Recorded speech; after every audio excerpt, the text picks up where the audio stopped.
Hello friends, केम छो बधा? तमारुं खूब खूब स्वागत है मारा चेनल बीनास क्रिएशन गुजराती में। आज आपणे बनावीशुं मकर संक्रांति माटे शींगनी चिक्की। तो एकदम इजीली तमे पहली ज वखत में बनावी लेशो ए रीत आज हूँ तमने आ विडियो में बतावीश। तो चलो फ्रेंड्स बनाववानुं शरू करी।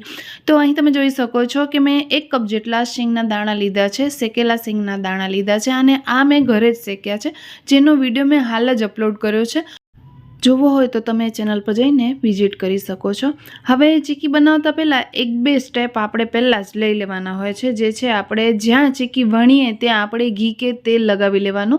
અહીં હું ચોપિંગ બોર્ડ લઈ રહી છું, એના ઉપર હું ચીકીને વણીશ। તમારા પાસે તે ન હોય તો તમે પ્લેટફોર્મ ઉપર साफ करीने बरोबर रीते घी के तेल लगावी देवानुं छे अने जे वेलणथी वणवाना हो ए वेलण पर घी के तेल लगावी मूकवानुं छे। चालो तो हवे आपणे चीकीनी रेसिपी स्टार्ट करीए। तो अहीं मैं जाडा तळियावाळो कढ़ाईओ लई लीधो छे। आ रेसिपी माटे जाडा तळियावाळो कढ़ाईओ लेशो तो जल्दी सुधी खराब नहीं थाय। हवे 1/4 कप जेटलुं पाणी उमेरी देशुं। पाणीनी जग्याए तमे घी पण उमेरी शको छो अने तेनामां आपणे गोळ उमेरी देवानो छे। तो जे कपथी मैं शींगना दाणा लीधा छे ए ज कपथी आपणे गोळ उमेरवानो छे अने गोळने आपणे केवी रीतना कट करवो तेनो विडियो पण मैं हाल ज अपलोड कर्यो छे, तो तमे चेनल पर जईने जोई शको छो।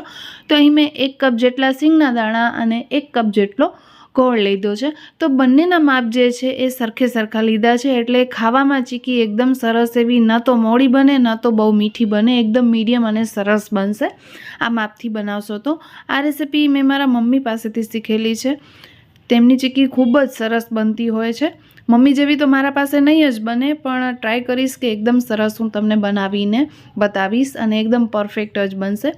अहीं आपणे गोळ मेल्ट थई जाय एटले एक वासण में पाणी लई लेवानुं छे अने वच्चे वच्चे आपणे चासणीने चेक करवानी छे।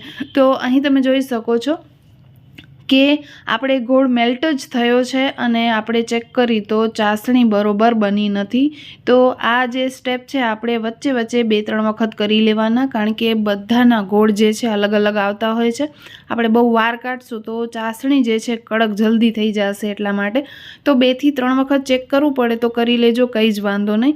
तो अहीं हूँ फरी पाछुं पाणीमां ड्रॉप्स नाखी 1-2 अने तेने चेक करीश। जो चासणी खेंचाती होय ने तो आपणे फरी पाछुं आ चासणीने उमेरी देशुं कढ़ाईयामां अने फरी पाछुं 1 થી 2 मिनिट माटे आपणे तेने चलावी लेशुं अने गैसनी फ्लेमने स्लो ज राखीशुं, हाई नथी राखवानी। जो हाई राखशो तो चासणी बहु कड़क थई जशे। तो अहीं फरी पाछुं आपणे 1 થી 2 ड्रॉप्स पाड़ीने फरी पाछुं आपणे तेने तोड़ीशुं। एकदम तूटे ने त्यारे ज आपणे गैसनी फ्लेमने बंद करवानी छे। तो अहीं तमे जोई शको छो कि हवे चासणी रेडी थई गई छे अने एकदम सरस एवी तूटी रही है। तो गैसनी फ्लेम में बंद करी दीधी अने हवे एकदम आपणे चीकीने सफेद बनाववा माटे 1/4 टीस्पून जेटली कुकिंग सोडा जे आवे आपणा घरमां जे आपणे ढोकळामां ने वापरता होईए ए सोडा थोड़ी उमेरी देवानी छे, जेथी करीने गोळ एकदम सरस एवो सफेद थई जशे अने चीकीनो कलर पण एकदम सरस एवो सफेद थई जशे। तो फ्रेंड्स आ रीत तमने कोई पण नहीं बतावे अने बजारमांथी तमे मोंघी चीकी खरीदीने घरे लावता हो तो तमे ओछा खर्चामां एकदम बजार जेवी चीकी घरे बनावी शको छो, जो तमे आ रीतना बनावशो। तो अहीं मैं शींगना दाणा एड करी दीधा छे, गैसनी फ्लेम मारी बंद छे। हवे शींगना दाणामां बधो ज गोळ मिक्स थई जाय ए रीते आपणे एकदम सरस रीते चलावीने मिक्स करी लेवानुं छे, एटले बधा ज दाणामां गोळ लागी जशे, एटले ए चीकी खावानी खूब ज मजा पड़ी जशे अने दांतमां बिल्कुल नहीं चोटे ए रीतनी चीकीनी रेसिपी तमने बतावी छे। बस 1-2 स्टेप तमने ध्यान राखवाना छे। आपणे ज्यारे चासणी करीए त्यारे वच्चे वच्चे आपणे 1 થી 2 वखत चेक करी लेवानुं।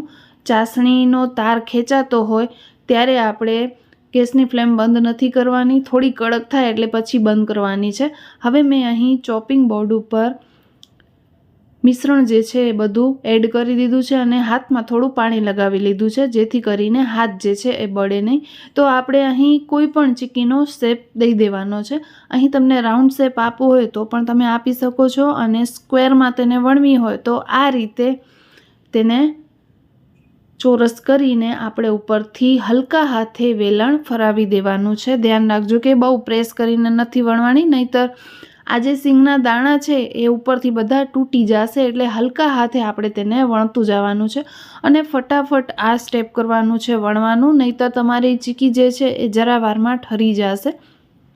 એટલે જ્યારે તમે ગેસની ફ્લેમ બંધ કરો એટલે ફટાફટ આપણે ચીકીને પ્લેટફોર્મ ઉપર એડ કરી દેવાની છે અને ફટાફટ પાણીવાળા કે પછી તેલવાળા હાથ કરીને તેને એકદમ સરસ એવો શેપ આપી દેવાનો છે અને ફટાફટ વેલણની મદદથી આપણે તેને વણી લેવાની છે. એટલે તમારી ચીકી જે છે એકદમ સરસ એવી પાતળી થઈ જશે અને વણવામાં બહુ સમય કાઢશો તો જાડી રહી જશે. હવે તમને જાડી ચીકી ખાવાનું પસંદ છે કે ઝીણી એ તમારા ઉપર ડિપેન્ડ છે. તો હું અહીં બહુ જાડી પણ નહીં કરું અને બહુ પાતળી પણ નહીં કરું, મીડિયમ એવા ટુકડા કરીશ, જેવા આપણે બજારમાંથી ખરીદીને લાવતા હોઈએ તેવા જ ટુકડા હું અહીં કરવાની છું. તો અહીં તમે જોઈ શકો છો કે એકદમ સરસ એવો શેપ આપી દીધો છે મેં અહીં. ફ્રેન્ડ્સ, વિડીયો અત્યાર સુધીમાં જરાય પણ ગમ્યો હોય તો પ્લીઝ એક લાઇક જરૂરથી કરી દેજો. તમારા એક લાઇકથી મને કશું જ નથી મળતું, પણ હું મોટિવેટ થાઉં છું આવા જ નવા વિડીયોઝ બનાવવા માટે. અને તમને કોઈ પણ એવી રેસિપી ન આવડતી હોય તો તમે મને કમેન્ટ જરૂરથી કરજો, હું જરૂરથી ટ્રાય કરીશ તમારા માટે એ વિડીયો બનાવવાનો. તો ફ્રેન્ડ્સ, હવે આપણે અહીં ચીકીમાં કાપા કરીશું, તો આ પણ સ્ટેપ આપણે ફટાફટ કરી દેવાનું છે. જો ચીકી ઠંડી થઈ જશે ને તો પછી કાપા કરવામાં મુશ્કેલી થશે. તો આપણે જેવા મનપસંદ કાપા કરવા હોય એવા આપણે કાપા કરી લઈશું. તો મેં અહીં કટર લઈ લીધું છે. કટરથી થોડું ઇઝી થાય છે કાપા કરવામાં, ચાકુથી થોડી વાર લાગતી હોય છે. તો કટર લઈ લેવાનું અને ફટાફટ તેના કાપા નાખી દેવાના. હવે આપણે તેને ઠંડી કરવાની છે અને જો તમે ઠંડી નહીં કરો અને તેના કટ લગાવશો તો અહીં હું તમને વિડીયોમાં બતાવીશ કે આવી રીતના નીચેથી ચીપકેલી હશે અને થોડી ખેંચાશે. એટલા માટે થોડી ઠંડી થવા દેજો, એટલે બરોબર તેના કાપા થઈ જશે અને એકદમ સરસ એવી ક્રિસ્પી થઈ જશે. એકદમ વણીને ઇન્સ્ટન્ટ તમે તેના બધા જ જે કટ લગાવ્યા છે એને છૂટા ન કરતા. અહીં તમે જોઈ શકો છો હું તેને ઇન્સ્ટન્ટ છૂટું કરી રહી છું તો તે ચીપકી રહી છે. હવે થોડું સૂકી ગયું છે તો અહીં મેં કટ કર્યા તો ઇઝીલી થઈ ગયા. તો ફ્રેન્ડ્સ, બધી જ ચીકી મેં એકદમ સરસ એવી બજાર જેવી જ કટ કરી લીધી છે. તેને આપણે સર્વ કરી દઈશું. આ ચીકીને તમે જેટલા ટાઈમ સુધી સ્ટોર કરવી હોય તમે કરી શકો છો. ફક્ત તેને એરટાઇટ કન્ટેનરમાં કે પછી પોલિથીનમાં તેની પેકિંગ કરીને રાખજો, એટલે જ્યારે ઝાકળ પડતી હોય ત્યારે આ જે ચીકી છે એ બિલકુલ એકબીજામાં ચોટે નહીં. એટલા માટે હવે હું તમને કટ કરીને પણ બતાવીશ. જો અહીં કેટલી ક્રિસ્પી બની છે. થોડું પણ આપણે તેને કટ કરીએ છીએ તો આસાનીથી થઈ જાય છે. તો મોઢામાં મૂકતા જ ઓગળી જાય એવી ચીકી બનીને સિંગના દાણાની રેડી છે. ફ્રેન્ડ્સ, તો આજે મારો ભાઈનો છોકરો ઘરે આવેલો અને મને કીધું, ફૂયા ચીકી બનાવ ને. તો મેં કીધું, સાચે ખાવી છે કે હા ખાવી છે, બનાવ ચાલ, મને સિંગના દાણાની ચીકી ખાવી છે. તો આજે મેં એના માટે બનાવી દીધી છે અને એને પણ ટેસ્ટમાં બહુ ગમી. તો ફ્રેન્ડ્સ, તમને કેવી લાગે છે મને કમેન્ટ કરીને જરૂરથી કહેજો અને તમારી રેસિપી પરફેક્ટ બને છે નથી બનતી કમેન્ટ જરૂરથી કરજો. આપણે ફરી મળીશું એક નવા વિડીયો સાથે, નવી રેસિપી સાથે. ત્યાં સુધી આવજો બધા. જય Shri Krishna. Thank you for watching this video.